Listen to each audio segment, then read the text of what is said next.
Hello friends, आज का अपना टॉपिक है सरकारी बजट। देखिए, सरकारी बजट के दो हिस्से होते हैं। एक है राजस्व बजट और एक है पूंजीगत बजट। राजस्व बजट, बजट का मतलब प्राप्तियां और व्यय। तो राजस्व बजट में क्या होगा? राजस्व प्राप्तियां और राजस्व व्यय। राजस्व प्राप्तियां हमें कितने प्रकार से होंगी? दो प्रकार से प्राप्त होंगी, कर राजस्व और गैर कर राजस्व। कर राजस्व, कर से जो राजस्व प्राप्त होगा, कैसे? आय कर से, निगम कर से और जीएसटी से। मतलब इनकम से जो हमें टैक्स मिल रहा है, कॉरपोरेट से जो मिल रहा है और जीएसटी से जो मिल रहा है, ये क्या है? कर राजस्व। अगला है गैर कर राजस्व। जो गैर कर मतलब टैक्स के अलावा जो राजस्व हमें मिलता है, सरकार को मिलता है, सॉरी। तो जैसे कि ऋण से ब्याज, सरकार ने ऋण दिया हो, उससे जो ब्याज प्राप्त होता है वो। कहीं निवेश किया हो, उससे लाभांश प्राप्त होता है वो। सेवाओं से शुल्क, सेवाएं देकर शुल्क प्राप्ति। विदेशों या अंतर्राष्ट्रीय संगठनों से प्राप्त सहायता अनुदान। तो ये है गैर कर राजस्व। मतलब कि राजस्व में ऋण से ब्याज, निवेश जो किए थे उनसे लाभांश, सेवाओं से शुल्क, विदेशों या अंतर्राष्ट्रीय संगठनों से प्राप्त सहायता अनुदान। अब है राजस्व व्यय। राजस्व व्यय क्या होता है? योजनागत राजस्व व्यय और गैर योजनागत राजस्व व्यय। ठीक है, मतलब अब हमें क्या करना है? व्यय की बात करनी है। तो राजस्व व्यय क्या है? योजनागत राजस्व व्यय और गैर योजनागत राजस्व व्यय। तो योजनागत राजस्व व्यय देखिए, केंद्रीय, राज्य, यूटी की योजनाओं हेतु आर्थिक सहायता। अब राजस्व प्राप्तियां तो हो गई, अब हमें क्या करना है? इनको व्यय करना है। तो योजनाओं में जो व्यय हुआ वो क्या कहलाएगा? योजनागत राजस्व व्यय। कौन सी योजना? केंद्रीय योजना हो सकती है, राज्य की हो सकती है, यूटी की हो सकती है। तो इनकी योजनाओं हेतु आर्थिक सहायता। अगला है राजस्व व्यय गैर योजनागत राजस्व व्यय। गैर योजनागत राजस्व व्यय में बाजार ऋण, बाह्य ऋण व आरक्षित निधियों पर ब्याज अदायगी। ब्याज अदायगी आप किस पर करेंगे? बाजार ऋण पर, बाह्य ऋण पर व आरक्षित निधियों पर ब्याज अदायगी। प्रतिरक्षा व्यय, प्रतिरक्षा पर व्यय करेंगे। उपदान या कल्याण हेतु, जो आप कर देंगे, मतलब दान कर रहे हैं ना, तो उसके लिए जो आप देंगे व्यय। ठीक है, मतलब ये गैर, बिना योजना के गैर योजनागत राजस्व व्यय, यानी कि बाजार ऋण, बाह्य ऋण व आरक्षित निधियों पर ब्याज अदायगी। मतलब जो ऋण आपने ले रखे हैं, बाह्य ऋण या आरक्षित निधियां, उस पर जो आप टैक्स देंगे, जो सरकार जो टैक्स देगी, तो ये योजना के अंतर्गत नहीं है ना। तो ये व्यय कौन सा व्यय आएगा? गैर योजनागत राजस्व व्यय। दूसरा है प्रतिरक्षा पर व्यय। सरकार प्रतिरक्षा पर व्यय करेगी या उपदान देगी कल्याण हेतु। अगला है पूंजीगत बजट। पूंजीगत बजट, तो पूंजीगत बजट के दो हिस्से हैं, पूंजीगत प्राप्तियां, पूंजीगत व्यय। तो पूंजीगत व्यय के दो हिस्से हैं। जो पूंजीगत व्यय है, इसमें आता है वही जैसे कि योजनागत पूंजीगत व्यय और गैर योजनागत पूंजीगत व्यय। तो योजनागत पूंजीगत व्यय, योजना के तहत, योजनागत पूंजीगत व्यय कौन सा है? जो योजना के तहत व्यय किया जाता है वो क्या कहलाता है? योजनागत पूंजीगत व्यय। गैर योजनागत पूंजीगत व्यय मतलब जो योजना के तहत व्यय नहीं किया जाता, जैसे कि सामान्य सामाजिक सेवाओं पर व्यय। गैर योजनागत पूंजीगत व्यय जो कि सामान्य और सामाजिक सेवाओं पर व्यय किया जाता है।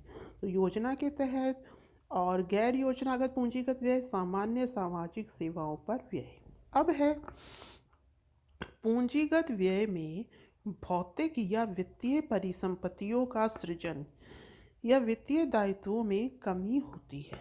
जो पूंजीगत व्यय है ना, उसमें भौतिक या वित्तीय परिसंपत्तियों का सृजन होता है या वित्तीय दायित्वों में कमी होती है। मतलब आपने पैसा दिया, ठीक है, पैसा खर्च किया, उससे आपने सड़क बना ली, कोई बिल्डिंग बना ली, तो भौतिक संपत्ति आई।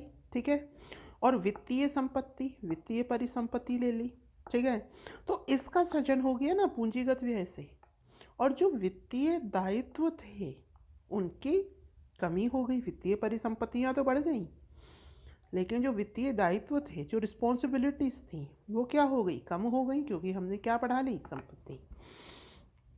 भूमि अधिग्रहण करना, भवन निर्माण करना, मशीनरी लगाना, उपकरण, शेयरों में निवेश, वित्तीय परिसंपत्तियां शेयर हो गए। राज्य व यूटी को प्रदान किए गए ऋण, तो ये पूंजीगत व्यय के अंतर्गत आते हैं। तो देखिए पूंजीगत और राजस्व में मेन अंतर क्या है, राजस्व पूंजीगत में कि इसमें जो भौतिक और पूंजीगत प्राप्तियां और जो पूंजीगत वित्तीय परिसंपत्तियां हैं वो प्राप्त होती है, इसमें जो भौतिक संपत्तियां हैं वह प्राप्त नहीं होती। पूंजीगत प्राप्तियां, सरकार को प्राप्त ऋण, संपत्ति को बेचने से प्राप्त। पूंजीगत प्राप्तियां कैसे प्राप्त होती हैं, सरकार से प्राप्त ऋण, ठीक है, पूंजीगत प्राप्तियां हम इसे प्राप्त कर रहे हैं कैसे, सरकार को प्राप्त ऋण, सरकार को जो ऋण प्राप्त हो रहा है, ठीक है ना, मतलब कि देखिए जो टैक्स वगैरह मिलते हैं वो तो राजस्व प्राप्तियां हैं। पूंजीगत प्राप्तियां क्या होंगी, सरकार को प्राप्त ऋण, सरकार को जो ऋण प्राप्त हो रहा है वह संपत्ति को बेचने से प्राप्त। व्यय में तो क्या हो रहा है, संपत्तियां बन रही हैं पैसा खर्च करके। अब पूंजीगत प्राप्तियों में जो संपत्ति थी उसको बेच करके पैसा मिलेगा। पब्लिक सेक्टर यूनिट का विनिवेश करना सरकार करती है ना, कि अब रेलवे को आप प्राइवेटाइजेशन कर दिया, अब इस कंपनी का प्राइवेटाइजेशन कर दिया, तो जो पब्लिक सेक्टर यूनिट है उसका विनिवेश करना, तो विनिवेश कर दिया, प्राइवेटाइजेशन कर दिया। अब जो प्राइवेट है वो उनको क्या देंगी, पैसा देंगी। देयता पैदा हो, वित्तीय संपत्तियां कम हो, तो इसमें क्या होता है, देयता पैदा होती है और वित्तीय संपत्तियां क्या हो जाती हैं, कम हो जाती हैं। आगे है राजस्व घाटा। राजस्व घाटा होता है, क्या होगा राजस्व घाटा, कि भाई प्राप्तियां तो ज़्यादा है, प्राप्तियां तो कम है और व्यय ज़्यादा है। राजस्व घाटा कब होगा, कि जो पैसा आ रहा है वो तो हो कम और खर्च हो ज़्यादा, यानी कि राजस्व घाटा क्या है, राजस्व व्यय माइनस राजस्व प्राप्तियां।